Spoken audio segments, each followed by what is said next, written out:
CCTV ಇಲ್ಲ ಅಲ್ಲಿ ಇದೆ ಮೇಡಮ್, ಒಳಗಡೆ ಇದೆ. ಹಾಕೊಳ್ಳಿ CC ಕ್ಯಾಮ್ರಾ, ಒಂದು ಹೊರಗಡೆಗೆ ಒಂದು ಒಳಗಡೆ ಹಾಕಿ ನೋಡಿ. CCTV ಅಲ್ಲಿ ಇದೆ, ಇದನ್ನು ನಾವು ಪೊಲೀಸರಿಗೆ ಕೊಡ್ತಾ ಇದೀವಿ ಅಂತ ಹೇಳಿ. ಸರಿ ಮೇಡಮ್.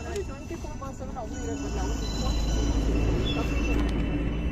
ಯಾವಾಗಲೂ ಇಲ್ಲೇ ಬಂದು ಕೂಡ ಕಳಿಸ್ಕೊಡ್ತೇವೆ ಮೇಡಮ್. ಯಾರು ಹೋಗಲ್ಲ ಮೇಡಮ್, ಫೋನ್ ಮಾಡ್ಕೊಂಡು ಹೇಳ್ತಾರೆ, ಅವ್ರು ಬರೋರು ಇವ್ರು ಹೋಗಲ್ಲ, ಇವ್ರು ಬರೋರು ಅವ್ರು ಹೋಗಲ್ಲ. ಹೇಳ್ಬಿಡಿ CCTV ಇದೆ, CCTV ಪೊಲೀಸ್ ಅಂತ ಹೇಳಿ. ಸರಿ CCTV ಹಾಕ್ಸೋಣ. ನೀಡಿ ಎಲ್ಲರಿಗೂ ಆಶ್ಚರ್ಯ ಆಗಿದೆ. ಹಳೆ ಬಸ್ ನಿಲ್ದಾಣ, ಹೊಸ ಬಸ್ ನಿಲ್ದಾಣ, BM ರಸ್ತೆ ಎಲ್ಲವನ್ನು ಅವರೇ ಖುದ್ದಾಗಿ ವಾಕ್ ಮಾಡಿ ಪರಿಶೀಲನೆ ಮಾಡಿ ಜನಗಳಿಂದ ಸಮಸ್ಯೆಯನ್ನು ಆಲಿಸಿದರೆ ನಿಜವಾಗ್ಲೂ ಕೂಡ ಖುಷಿಯಾಗುತ್ತೆ. ನಮಸ್ಕಾರ ಮೇಡಮ್, ಸಕಲೇಶಪುರ ಇವತ್ತು ವಿಸಿಟ್ ಮಾಡಿದ್ರಿ, ನಿಮಗೇನು ಅನಿಸ್ತಾ ಇದೆ ಅದ್ರ ಬಗ್ಗೆ ದಯವಿಟ್ಟು ನಮ್ಮದು. ನಿಮಗೆ ಗೊತ್ತಿರೋ ಹಾಗೆ ಸಕಲೇಶಪುರ ಒಂದು ಸುಂದರವಾದ ನಗರ. ಹೇಳಬೇಕು ಅಂದರೆ ಮಲೆನಾಡಿನ ಹೆಬ್ಬಾಗಿಲು. ಇಲ್ಲಿಂದನೇ ನಮ್ಮ ಘಟ್ಟಗಳಿಗೆ ಹೋಗಬೇಕಾಗ್ತದೆ. ಅಷ್ಟು ಸುಂದರವಾದ ನಗರ ನಾವು ಸುಂದರವಾಗಿ ಇಡಬೇಕಾಗಿರೋದು ಸಹ ನಮ್ಮ ಕರ್ತವ್ಯ ಇದೆ. ನಮಗೆ ಅನೇಕ ದೂರುಗಳು ಬಂದಿತ್ತು. ಆ ನಿಟ್ಟಿನಲ್ಲಿ ನಾನಿವತ್ತು ನಮ್ಮ ಎಲ್ಲ ಅಧಿಕಾರಿಗಳೊಂದಿಗೆ, ನಮ್ಮ ಮುನ್ಸಿಪಾಲಿಟಿ ಅಧಿಕಾರಿಗಳು, ಸಿಬ್ಬಂದಿ, ಕಂದಾಯ ಅಧಿಕಾರಿಗಳು, ತಹಸೀಲ್ದಾರರು ಮತ್ತು ಎಲ್ಲ ಇತರ ಇಲಾಖೆಯ ಎಲ್ಲ ಅಧಿಕಾರಿಗಳೊಂದಿಗೆ ನಾವು ಪರಿಶೀಲನೆಯನ್ನು ಮಾಡಿದಾಗ ಇಲ್ಲಿ ಅನೇಕ ಸಮಸ್ಯೆಗಳಿರೋದು ಕಂಡು ಬಂದಿದೆ. ನಾವು ಈ ನಿಟ್ಟಿನಲ್ಲಿ ಈಗಾಗಲೇ ಕಾರ್ಯಗತ ಮಾಡ್ತಾ ಇದ್ದೇವೆ. ಯಾಕಂದರೆ ಪ್ರತಿ ವಾರ ನಾವು ಸಿಟಿ ರೌಂಡ್ಸಲ್ಲಿ ಹೋದಾಗ ಇವತ್ತು ಅರ್ಲಿ ಮಾರ್ನಿಂಗ್ ನಮ್ಮ ಸಕಲೇಶಪುರ ಸಿಟಿ ರೌಂಡ್ಸ್ಗೆ ಬಂದಿದ್ದೇವೆ. ನಮ್ಮ ಫುಟ್ಪಾತಿಂದ ಹಿಡಿದು ರಸ್ತೆಗಳು, ಎಸ್ಪೆಷಲಿ KSRTC ಪಾರ್ಕಿಂಗ್ ಸಮಸ್ಯೆಗಳು, ಅನೇಕ ಸಮಸ್ಯೆಗಳು ನಮಗೆ ಇಲ್ಲಿ ಕಂಡು ಬಂದಿದೆ.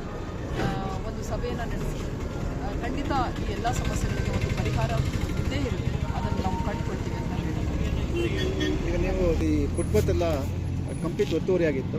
ಈಗ ನೀವು ಸ್ಥಳದಲ್ಲೇ ನಮ್ಮ ಪುರಸಭೆಯ ಮುಖ್ಯಾಧಿಕಾರಿ ಮಹೇಶ್ವರಪ್ಪ ಅವರಿಗೆ ಆದೇಶ ಮಾಡಿದ್ದೀರಿ, ಎಲ್ಲ ಕ್ಲಿಯರ್ ಮಾಡಿ ಅದನ್ನು ಫುಟ್ಪಾತ್ ಸಾರ್ವಜನಿಕರಿಗೆ ತಿರುಗಾಡೋದಕ್ಕೆ ಮಾಡಿಕೊಡ್ಬೇಕು ಅಂತ. ಅದ್ರ ಬಗ್ಗೆ ಒಂದು ಸ್ವಲ್ಪ ಆ್ಯಕ್ಚುಲಿ ಹೇಳಬೇಕು ಅಂದರೆ ನಗರ ಸ್ವಚ್ಛವಾಗಿ ಇರಬೇಕು ಅಂತಂದರೆ ಎಲ್ಲರ ಪಾತ್ರ ಇರ್ತದೆ, ನಮ್ಮ ನಾಗರಿಕರ ಪಾತ್ರ ಇರ್ತದೆ. ನಾವು ಎಷ್ಟೇ ಕಸವನ್ನು ನಾವು ನಮ್ಮ ಪೌರ ಕಾರ್ಮಿಕರು ತೆಗಿತಾ ಹೋದರೂ ಇಲ್ಲಿ ನಮಗೆ ಕಂಡು ಬಂದಿದ್ದು ಅಂದರೆ ಮತ್ತೆ ತೆಗೆದುಕೊಂಡು ಹೋಗಿ ಅಲ್ಲೇ ನಾಗರಿಕರು ಅಲ್ಲೇ ಎಸಿತಾ ಇರ್ತಾರೆ. ದಯವಿಟ್ಟು ನನ್ನಲ್ಲಿ ನಾಗರಿಕರಲ್ಲಿ ಕೋರಿಕೆ ಅಂದರೆ ಹಾಗೆ ಮಾಡಬೇಡಿ. ಯಾಕಂದರೆ ನಮ್ಮ ಕಾರ್ಪೊರೇಷನ್ ಸಿಬ್ಬಂದಿ ಜೊತೆಯಲ್ಲಿ ನೀವು, ಮುನ್ಸಿಪಾಲ್ಟಿ ಸಿಬ್ಬಂದಿ ಜೊತೆಯಲ್ಲಿ ನೀವು ಕೈ ಜೋಡಿಸ್ಬೇಕಾಗ್ತದೆ.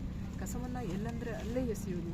ನಾನು ಇವತ್ತು KSRTC ಬಸ್ ಸ್ಟಾಪಲ್ಲಿ ನೋಡ್ತಾ ಇದ್ವಿ, ನಮ್ಮ ಬಸ್ ಸ್ಟ್ಯಾಂಡಲ್ಲಿ ಎಲ್ಲಂದರೆ ಅಲ್ಲೇ ಗುಟಕ ಮತ್ತು ಇತರೆಯನ್ನು ಉಗಿದಿರೋದು ಕಂಡು ಬರ್ತದೆ. ದಯವಿಟ್ಟು ಹಾಗೆ ಮಾಡಬೇಡಿ. ಇದು ನಿಮ್ಮ ನಗರ, ನಮ್ಮ ನಗರ. ಹಾಗಾಗಿ ನಾವು ಅದನ್ನು ಸ್ವಚ್ಛವಾಗಿ ಇಟ್ಕೊಳ್ಬೇಕಾಗಿರೋದು ಪ್ರತಿಯೊಬ್ಬರ ಕರ್ತವ್ಯ. ಇನ್ನು ಫುಟ್ಪಾತಲ್ಲಿ ಬಂದರೆ ನೋಡಿ, ಫುಟ್ಪಾತ್ ಇರೋದು ಪಾದಚಾರಿಗಳಿಗೆ, ಅಲ್ಲಿ ಅಂಗಡಿಗಳಿಗೆ, ಅಂಗಡಿ ಮುಕ್ಕಟ್ಟುಗಳಿಗೆ ಮತ್ತು ಇತರೆ ಕೆಲಸಗಳಿಗೆ ಅಲ್ಲ. ದಯವಿಟ್ಟು ಪಾದಚಾರಿಗಳಿಗೆ ಬಿಟ್ಟುಕೊಡಿ ಅದನ್ನು, ಫುಟ್ಪಾತನ್ನು, ಪಾದಚಾರಿಗಳನ್ನು. ಜೊತೆಯಲ್ಲಿ ರಸ್ತೆಗಳಲ್ಲಿ ಈಗ ನೋಡಿ ರೋಡ್ ಸೇಫ್ಟಿಯ ಬಗ್ಗೆ ನಾವು ಮಾತಾಡ್ತೇವೆ. ಈಗ ನಾವು ಅದನ್ನು ಸಭೆಯನ್ನು ತೆಗೆದುಕೊಳ್ತಾ ಇದ್ವಿ. ಫುಟ್ಪಾತ್ ಎಲ್ಲಿ ಕ್ಲಿಯರ್ ಇರ್ತದೋ ಆಗ ಜನಗಳು ಅದನ್ನು ಬಳಸ್ತಾರೆ, ರಸ್ತೆಗಳು ಫ್ರೀ ಆಗ್ತದೆ. ಇಲ್ಲಾಂದ್ರೆ ಏನಾಗ್ತದೆ, ಜನಗಳು ರಸ್ತೆಗೆ ಬರ್ತಾರೆ, ವಾಹನಗಳಿಗೆ ಇಟ್ ಆ್ಯಂಡ್ ರನ್ ಕೇಸ್ಗಳು ತುಂಬ ಆಗ್ತಾ ಇರ್ತದೆ, ಸೇಫ್ಟಿ ಇರೋದಿಲ್ಲ ಜನಗಳಿಗೆ. ಹಾಗಾಗಿ ನಮ್ಮ ಕೋರಿಕೆ ಅಂದರೆ ಫುಟ್ಪಾತ್ ಕ್ಲಿಯರೆನ್ಸ್ ಫಸ್ಟ್ ಆಗಬೇಕು. ಆಮೇಲೆ ಅತಿಕ್ರಮಣ ಇಲ್ಲಗಾಲಿಗಳನ್ನು ನಾವು ತೆರವುಗೊಳಿಸಲಿಕ್ಕೆ ಪ್ರಯತ್ನ ಮಾಡ್ತೇವೆ. ಮತ್ತು ಇದಕ್ಕೆ ಸಂಪೂರ್ಣ ಜನರ ಸಹಕಾರ ನಾನು ಕೋರ್ತೀನಿ. ಈಗ ನೀವು ಈ ಸಮಸ್ಯೆ ಏನಾಗ್ತಾ ಇದೆ ಅಂತಂದರೆ, ಚಿಕ್ಕಮಗಳೂರು ಡಿವಿಷನ್ಗೆ ಸೇರಿದೆ ಸಕಲೇಶಪುರ.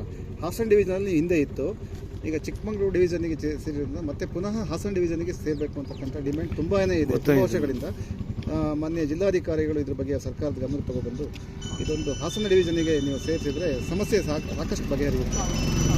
ಖಂಡಿತ ಇದ್ರ ಬಗ್ಗೆ ನಾವು ಮಾತಾಡ್ತೀವಿ. Thank you. ಅವರ ಈಸಿ ಆಕ್ಟಿವಿಟೀಸ್ ಎಲ್ಲ ಬ್ಯೂಟಿಫುಲ್ ಆಗಿ ಹಾಕ್ಬಿಡೋಣ, ಅದೇ ಕವರ್ ಹಾಕ್ಬಿಡ್ತಾರೆ. ಆಮೇಲೆ ಇವು DDPಗೆ ಕರಿ, health protection office, health protection ಅವ್ರಿಗೆಲ್ಲ ಒಂದು ತಾಸು ಕೊಟ್ಬಿಟ್ಟು ಎಲ್ಲ ಒಂದು ಫಸ್ಟ್ ನೀಟಾಗಿ ಹಾಕ್ತೀವಿ ಎಲ್ಲ ಕಡೆ.